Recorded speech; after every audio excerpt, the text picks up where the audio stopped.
اعوذ باللہ السمیع العلیم من الشیطان الرجیم من حمزہ ونفخہ ونفثہ۔ سورہ الانعام کی آیت نمبر 65 میں اللہ رب العالمین کا ارشاد گرامی ہے، اے رسول صلی اللہ علیہ وسلم، آپ کہہ دیجئے کہ اللہ تبارک و تعالی اس بات پر قادر ہے کہ تم پر تمہارے اوپر سے عذاب بھیج دے، یا تمہارے پیروں کے نیچے سے عذاب بھیج دے، یا تمہیں فرقہ فرقہ بنا کر ایک دوسرے سے الجھا دے اور آپس کی لڑائی کا مزہ چکھائے۔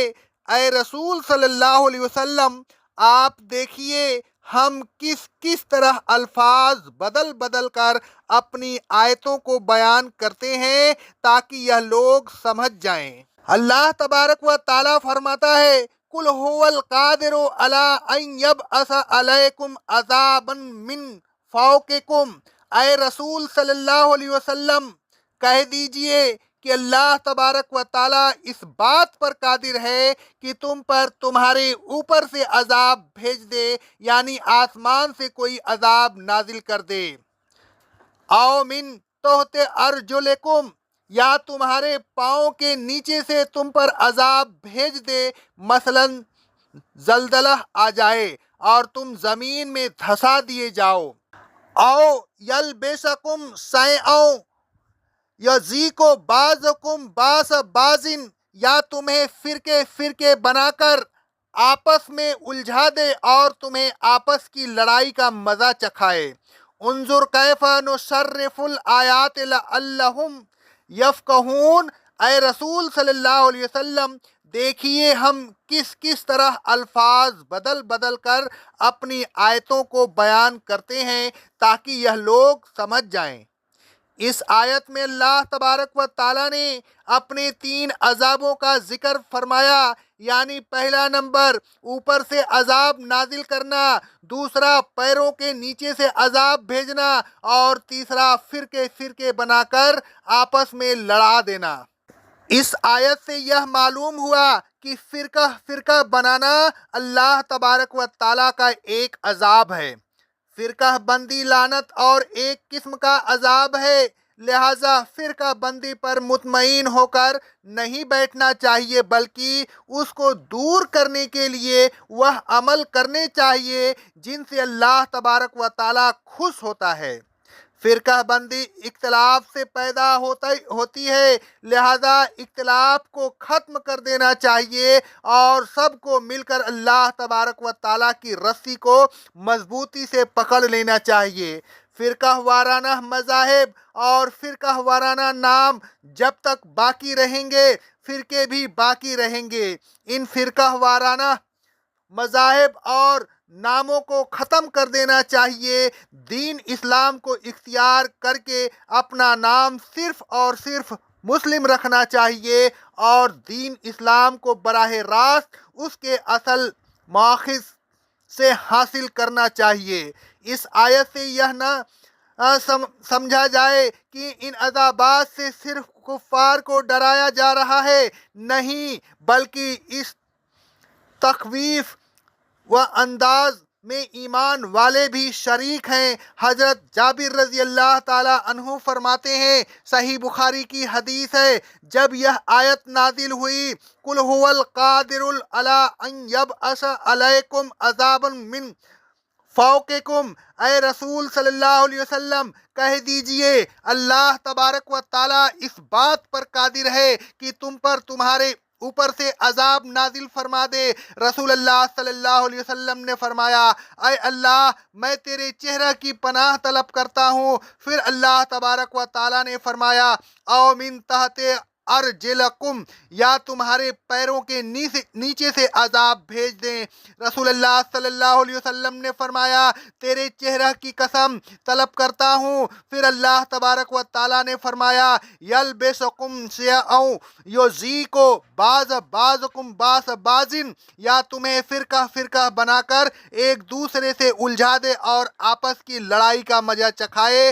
رسول اللہ صلی اللہ علیہ وسلم نے فرمایا، یہ نسبتاً آسان ہے، رسول اللہ صلی اللہ علیہ وسلم کا فرقہ بندی کو اس عام عذاب کے مقابلہ میں جس سے تمام امت ہلاک ہو جائے، آسان کہنے کا یہ مطلب ہے کہ فرقہ بندی کے باوجود کچھ لوگ ایسے رہیں گے جو راہ حق پر قائم ہوں گے، کیونکہ رسول اللہ صلی اللہ علیہ وسلم فرماتے ہیں، صحیح مسلم کی حدیث ہے، یہ دین برابر قائم رہے گا اور اس دین کی خاطر مسلمین کی ایک جماعت قیامت قائم ہونے تک لڑتی رہے گی۔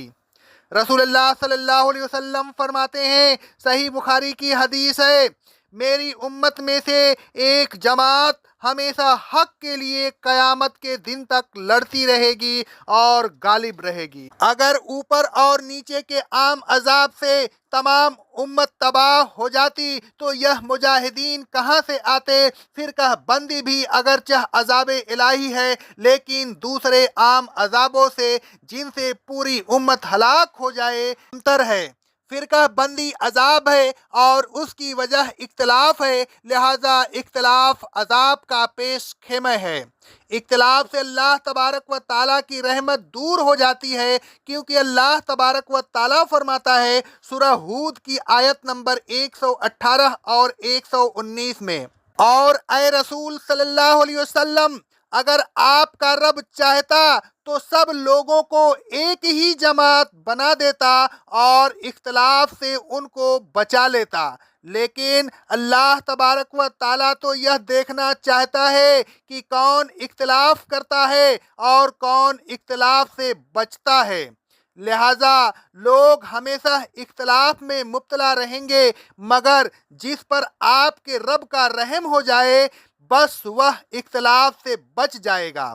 اور اللہ تبارک و تعالیٰ نے تو اسی لیے ان کو پیدا کیا ہے کہ ان پر اپنا رحم و کرم کرے، لیکن لوگ اختلاف کر کے اپنے آپ کو رحم و کرم کے بجائے دوزخ کا مستحق بنا لیتے ہیں۔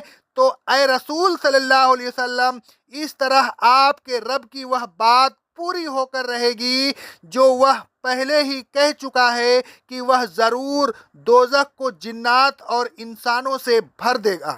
اے لوگوں، عذاب الہی سے ڈرتے رہیے، اے لوگوں اختلاف سے بچیے تاکہ آپ پر رحم ہو، اے لوگوں اختلاف سے بچیے کیونکہ فرقہ بندی اختلاف پر جم جانے سے ہی پیدا ہوتی ہے۔ اختلاف سے اپنے آپ کو بچانا اور اصل فرقہ بندی کے عذاب سے اپنے آپ کو بچاتا ہے۔ اے لوگوں، فرقہ بندی کو ختم کیجیے اور براہ راست اسلام یعنی قرآن مجید اور احادیث صحیحہ پر عمل کیجیے، اور پھر اختلاف کو قریب بھی نہ آنے دیجیے۔ فرقہ وارانہ ناموں کو ختم کیجیے، فرقہ وارانہ مذاہب، مشالک، مکاتب، فکر اور فقہوں کو ختم کیجیے، فرقہ وارانہ واجب الاتباع امام نہ بنائیے۔ واجب الاتباع امام صرف اور صرف محمد رسول صلی اللہ علیہ وسلم ہیں، انہی کو واجب الاتباع مانیے اور انہی کی اطاعت اور پیروی کیجیے۔ اللہ تبارک و تعالی ہم تمام مسلمین کو فرقہ بندی سے محفوظ رکھے اور صحیح دین اور اسلام پہ چلنے کی توفیق عطا فرمائے۔ اقول قولی ھذا استغفر اللہ استغفر اللہ استغفر اللہ۔